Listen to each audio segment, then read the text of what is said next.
ശമ്പളം ഒന്നും കിട്ടില്ലല്ലോ അവിടെ നിന്നാലും. ഞാൻ കാശ് കിട്ടുന്ന പരിപാടിക്ക് പോകും. ഇവിടെ എനിക്ക് ശമ്പളം ഇല്ല. അതെ, കാരണം അമ്മയിലൊന്നും എക്സിക്യൂട്ടീവ് ഒന്നും ആയ ശമ്പളം ഒന്നും കിട്ടുമൊന്നുമില്ല. എനിക്ക് ഇവിടെ ഞാൻ 15 സിനിമ 5 പൈസ ഇല്ലാണ്ട് അഭിനയിച്ചത്. ഇനി അവിടെയും കൂടെ വന്ന് എന്തും ആയിക്കോട്ടെ, ഇവിടെ റൂം എടുത്ത് താമസിച്ചാൽ പോലും പൈസ കൊടുക്കും. അതെ. അപ്പൊ ഇനി അവിടെയും കൂടെ വന്ന് പിന്നെ ഒന്നും ഇല്ലാണ്ട് പണിയെടുക്കണം. അല്ല, മത്സരിക്കണം, വിജയിക്കണം, വിജയിച്ച് പോരാടണം. അല്ല, ഞാൻ പേഴ്സണലി പറഞ്ഞ ആൾ കഴിവുള്ള ആളാണ്, എതിർക്കുന്ന ആളാണ്, കാര്യങ്ങൾ പറയുന്ന ആളാണ്, തുറന്നു പറയാനുള്ള ആളുകൾ തന്നെയാണ് വേണ്ടത്. ആ തുറന്നു പറച്ചിലുണ്ടെങ്കിൽ ഏറ്റവും നല്ല അങ്ങനെ ഒരു ആള് തന്നെയാണ്. അതുകൊണ്ടാണ് ഈ കൂട്ടായ്മയിൽ ഇപ്പോൾ ഉള്ളതും കൂട്ടായ്മയിൽ ചർച്ച നടക്കുന്നത്. ഞാനല്ല കൂട്ടായ്മ ഉണ്ടാക്കിയതല്ല, ഞാൻ അതിന്റെ അഡ്മിനും അല്ല. ഞാൻ അതിന്റെ ജസ്റ്റ് ഒരു അംഗം മാത്രമാണ്. ഞാൻ ഇതുവരെ ഒന്നും സംസാരിച്ചിട്ട് പോലും ഇല്ല. അവിടെ നന്നായി ശബ്ദിക്കുന്ന ഒരുപാട് സ്ത്രീ രത്നങ്ങളുണ്ട്. എന്നേക്കാളൊക്കെ വളരെ നല്ല മുൻപന്തിയിലുള്ള സ്ത്രീ രത്നങ്ങൾ മുന്നോട്ട് വരട്ടെ. അവർക്ക് അമ്മയെ നയിക്കാൻ പറ്റട്ടെ. എല്ലാ ആശംസകളും അമ്മയുടെ കാര്യത്തിൽ. ധ്യാനാണ് നമ്മുടെ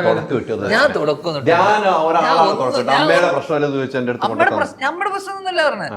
ഞാൻ പറഞ്ഞു, ചേച്ചി പറഞ്ഞ ഒറ്റപ്പെടുത്തുന്ന ആൾക്കാർ നമ്മുടെ ഇതിലുണ്ടത്. അപ്പൊ ഞാൻ ചോദിച്ചു അവരൊക്കെ അമ്മയിലുണ്ടോന്ന് ചോദിച്ചു. ഞാനല്ല പറഞ്ഞ ഒറ്റപ്പെടുത്തിയെന്ന്. ആ ചേച്ചി ഇത് ഒറ്റപ്പെടുത്തലിന്റെ കാര്യം പറഞ്ഞല്ലോ. ഇദ്ദേഹമാണ് ചോദിച്ചത്. അപ്പൊ നിങ്ങളാണ് ഇതൊക്കെ മാറ്റി നിർത്തിയിട്ടുണ്ടോ? അപ്പൊ ഉണ്ടെന്നും പറഞ്ഞു. അപ്പൊ സ്വാഭാവികമായിട്ട് നമ്മളെ ഫ്രറ്റേണിറ്റിയിലെ ആൾക്കാര്, നമ്മൾ വർക്ക് ചെയ്യുന്ന ആൾക്കാർ മാറ്റി. അപ്പൊ ഞാൻ ചോദിച്ചത് നിങ്ങളതിനെ ഒരു വലിയൊരു ചർച്ചയാക്കി. വലിയ ചർച്ചയായോ? വലിയ ചർച്ച, വലിയ ചർച്ചയായോ? ഉറങ്ങി. ഞാൻ കൊറേ ഉറങ്ങി. എനിക്ക് അറിഞ്ഞൂടാത്ത കാര്യമായതുകൊണ്ടേ വലിയ ചർച്ചയായെന്ന് എനിക്ക് തോന്നുന്നില്ല. തീർച്ചയായിട്ടും എനിക്ക് ലഘൂകരിക്കാൻ നമുക്ക് കുറെ പഠിച്ചു. അനുവട്ടം കുറെ ഉറങ്ങി, ഞാൻ കുറെ പഠിച്ചു. നിങ്ങൾ ചോദിച്ച കാര്യം തന്നെ വീണ്ടും വീണ്ടും വീണ്ടും വീണ്ടും പറഞ്ഞ് കട്ട് ചെയ്ത് വരുമ്പോൾ എനിക്കൊന്നും 2 മിനിറ്റ് ഉണ്ടാവും. പക്ഷെ ഷൂട്ട് ചെയ്ത് വന്നിട്ട് 15 മിനിറ്റ് ഉണ്ട്. ഫൈറ്റ് ഒക്കെ നമ്മൾ എടുക്കൂല. 15 ഷൂട്ട് ചെയ്ത് 2 മിനിറ്റ് ഉണ്ടാവും. 20 മിനിറ്റ് പറയും, 1.5 മിനിറ്റ് ഉണ്ടാവും. ഇന്റർവ്യൂ കഴിയുന്നതോടുകൂടി അമ്മേന്ന് പുറത്താകും എന്നെ. അല്ല, അദ്ദേഹത്തെ പുറത്താക്കാൻ ആർക്കും കഴിയില്ല. കാരണം ഓൾറെഡി പുറത്താണ് നിർത്തുന്നത്. അല്ലെങ്കിൽ പുറത്തല്ലേ? പുറത്താക്കാൻ ആർക്കും കഴിയില്ലെന്നേ. ഓൾറെഡി പുറത്താണ്.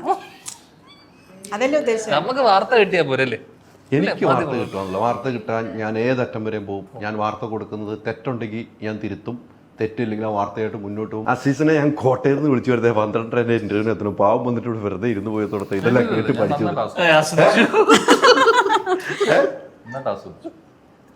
അസീസേ, ഈ പടവുമായി ബന്ധപ്പെട്ട ഒരു ചോദ്യമെങ്കിലും ഇന്റർവ്യൂ ചോദിച്ചാൽ. ഈ പടമായിട്ടല്ല നമ്മൾ തുടങ്ങിയത്.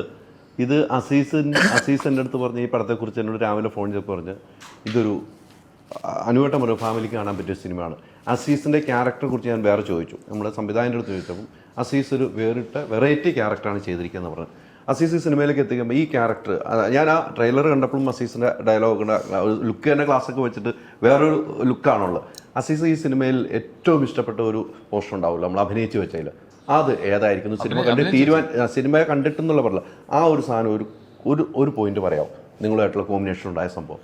കോമ്പിനേഷൻ സീൻ പറയണോ? ചെറിയ അഭിനയിച്ച് കാണിക്കണം. അഭിനയിച്ച് കാണിക്കുന്നില്ല, അഭിനയിച്ച് കാണിക്കുന്നില്ല. ധ്യാനും നിങ്ങളെല്ലാവരും ഒരുമിച്ച് സീനുകൾ. ഞാൻ ധ്യാനമായിട്ട് കോമ്പിനേഷൻ ഇല്ല. ഞാൻ പ്രത്യേകം കരുതലെടുത്തിരുന്നു വേണ്ടാന്നുള്ളത്. ഞാനും അനൂപേട്ടനും പിന്നെ ഷീലു. ഈ അനൂപേട്ടൻ്റെ കൂടെ ഇതിനു മുമ്പ് ഇല്ല, ഫസ്റ്റ് അനുവേട്ടൻ.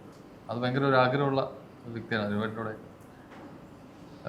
ചെയ്യാൻ ഒരുപാട് ആഗ്രഹിച്ചു. പക്ഷേ അടിപൊളി സുഹൃത്തായിട്ട് തന്നെ കിട്ടി. സുഹൃത്തായിട്ട് അനുവേട്ടനോട് അടുത്ത് കഴിഞ്ഞാൽ പിന്നെ സുഹൃത്തായിട്ട് തുടരാനും കഴിയും. ഒരുമിച്ച് പഠിച്ചു, തീരെ ഉറപ്പായിട്ട് നല്ല സുഹൃത്താണ്, നല്ല ജ്യേഷ്ഠനാണ്. നമുക്കെല്ലാം പറയുന്ന അറിയുന്നത്. ഈ വെറുതെ ഫ്രീ സമയത്തൊക്കെ നിങ്ങൾ സംസാരിക്കുന്നുണ്ടാവുമല്ലോ? വിളിക്കാറുണ്ട്, സംസാരിക്കാറുണ്ട്. ആ ലൊക്കേഷനിൽ വെച്ച് അനുവേട്ടൻ പറഞ്ഞ ഒരു കഥയുണ്ടാവുമല്ലോ. അദ്ദേഹത്തിൻ്റെ സിനിമാ ജീവിതം ഒത്തിരി സിനിമാ ജീവിതം ഉണ്ട്. ആ സിനിമാ ജീവിതത്തിൽ എന്തെങ്കിലും ഒരു നമുക്ക് ഓർത്തിരിക്കാൻ പറ്റിയ ഒരു കഥ പറഞ്ഞു തന്നിട്ടുണ്ടോ? അത് ഒരു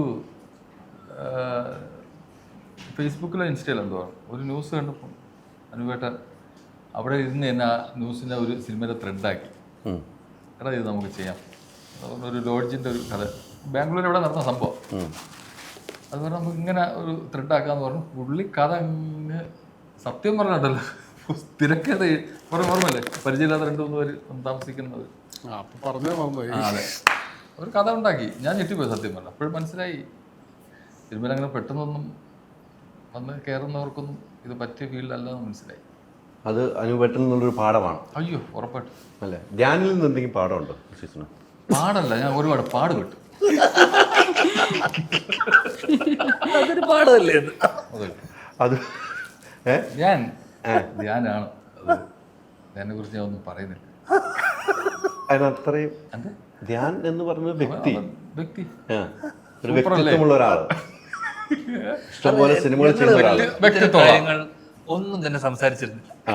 ഞങ്ങൾ തമ്മിൽ സംസാരിച്ചത് നമ്മൾ തമ്മിൽ സംസാരിച്ചിട്ടുണ്ട്. ഓക്കെ, കിട്ടിയില്ല. ഓക്കെ, അത് എനിക്ക് വേണ്ട. അത് വേണമെങ്കിൽ പറയാം, ഓഡിയൻസിന് മനസ്സിലാവും. ഹൈദരാലിയായിട്ട് സംസാരിച്ചോ അത് തന്നെയാണ്. എന്നിട്ട് ഹൈദരാലിയാണ് കൂട്ടിയിരിക്കുന്നത്. അല്ല ഈ ഹൈദരാലിക്ക് മാത്രം ഇങ്ങനെ എല്ലാ സാധനവും കിട്ടുന്നത്? എല്ലാരും വിളിച്ചു ചോദിക്കും, എല്ലാരും പറഞ്ഞു കൊടുക്കും അല്ലേ? അല്ല ഇപ്പൊ തന്നെ കുറെ സാധനം കിട്ടി എന്ന് പറയുന്നുണ്ട്, അതുകൊണ്ട് ചോദിച്ചു. ചേച്ചി ഇത് വിളിച്ചു ചോദിക്കുമ്പോൾ അവരെ കൃത്യമായ ഇൻഫർമേഷൻ തരുന്നു അല്ലേ? അതെല്ലാം അങ്ങനെയല്ല വരുന്നുള്ളൂ, എല്ലാവരും അങ്ങനെയല്ലേ. നമ്മള് രാവും പോലെ ഒരു വാർത്തയ്ക്ക് വേണ്ടി ഓടും ചോദിച്ചു, അത് ഏതറ്റം വരെ പോയിട്ട് ആ വാർത്ത ഒപ്പിച്ചു കൊടുക്കുക എന്നുള്ള എൻ്റെ കഴിവ്. അല്ല, വാർത്ത വിളിച്ചിട്ട് ഒരാൾ പറഞ്ഞില്ലേ അടുത്ത ആൾ വിളിച്ചു ചോദിക്കണം, അടുത്ത ആൾ വിളിച്ചില്ല അയാൾ വിളിച്ച് മറ്റാളെ വിളിച്ചു ചോദിക്കണം. അപ്പോൾ ചിലപ്പോൾ രാത്രിയൊക്കെ ചിലപ്പോൾ ഉറങ്ങായിരുന്നവരെ വിളിച്ചു ചോദിക്കണം. മുമ്പ് എന്നോട് ചോദിച്ച പോലെയൊക്കെയാണ് ചോദിക്കുന്നത്. നമ്മൾ ചോദിച്ചിട്ടില്ലേ? അത് തന്നെ നമ്മൾ ചോദിച്ചിട്ടില്ലേ? അല്ല ചോദിച്ചിട്ടില്ല നമ്മള്. അല്ല ചോദിച്ചത് ഇങ്ങനെ മുമ്പേ എന്നോട് ചോദിച്ച പോലെയൊക്കെ ഇങ്ങനെ വളച്ചു അങ്ങനെ ചോദിക്കുമ്പോൾ എന്തെങ്കിലും വരുള്ളൂ. നമ്മൾ ചോദിച്ചിട്ടുണ്ടല്ലോ, അതാണല്ലോ ഒരു വാർത്ത എന്നുള്ള കാര്യത്തിൽ നമ്മൾ പോകുന്ന ചേച്ചി. അപ്പൊ ഇനി ഫോൺ വന്നാൽ സൂക്ഷിക്കണം. അപ്പൊ ഒന്നും പറയില്ല ഇനി. എനിക്കിനി ആ കൂട്ടായ്മ തന്നെ എടുക്കാൻ ഫോണില് ഡേഞ്ചർ സോണിൽ ഇട്ടേക്കാം. ഒന്നുമില്ല, നമ്മൾ കൂടെ ഉണ്ടാവും, രവീന്ദ്രന്റെ കൂടെ ഉണ്ടാവും. ഉണ്ടാവണം. രവീന്ദ്രനെ കണ്ടെത്തും ഞാൻ. രവീന്ദ്രനെ എവിടെ പോയാലും എന്റെ സെക്കൻഡ് പാർട്ട് വേണം. ഓൾറെഡി സൂട്ടും കോട്ടും ഇട്ട് അതിനകത്തുണ്ട് പിന്നെയും പോലെ. എന്റെ സെക്കൻഡ് പാർട്ട് നമുക്ക് വേണം എന്തായാലും. ഇത് എവിടെ എന്തൊക്കെ പറഞ്ഞു പോയത്, ഇത് മൊത്തം ഇന്ന് ഈ യാത്ര മൊത്തം ഇന്ന് ശീലഭവൻ കയ്യിലെടുത്ത് എല്ലാ ഇന്റർവ്യൂ എവിടെ ലാസ്റ്റ് എവിടെയൊക്കെ പോയി നിൽക്കുന്ന ഒരു അവസ്ഥയിലേക്കാണ്. അത് മതി. അതാ ഞങ്ങൾ ഈ രാവിലെ ഞാനും ഇവിടെ വെച്ച് കണ്ടപ്പം ഞങ്ങള് ആഗ്രഹിച്ച കാര്യത്തിലേക്കാണ് ഈ ദിവസം മുഴുവൻ പോയിക്കൊണ്ടിരിക്കുന്നത്. ഷീലുവിലേക്ക് ഇങ്ങനെയെങ്കിലും ഒന്ന് എയർലാവട്ടെ. സിനിമ ചെയ്തോ ഒരിക്കലും ആവില്ല എന്ന് അവർക്കറിയാം. ധ്യാനാണെങ്കിൽ ഒരു ഇന്റർവ്യൂസ് ആയിരിക്കും, അല്ലെങ്കിൽ ഇന്റർവ്യൂ പരമ്പര തന്നെ ആയിരിക്കും എന്നുള്ളത് ആദ്യമേ നമ്മൾ ഡിസൈഡഡ് ആണ്. അന്ന് ഈ ഭയങ്കര ഈ ഫാൻസ് വേറെ ലെവലിലാണ് ഇത് കൊണ്ടുകൊണ്ടിരിക്കുന്നത്. അപ്പൊ ബഹിരാകാശത്തും നിൽക്കില്ല.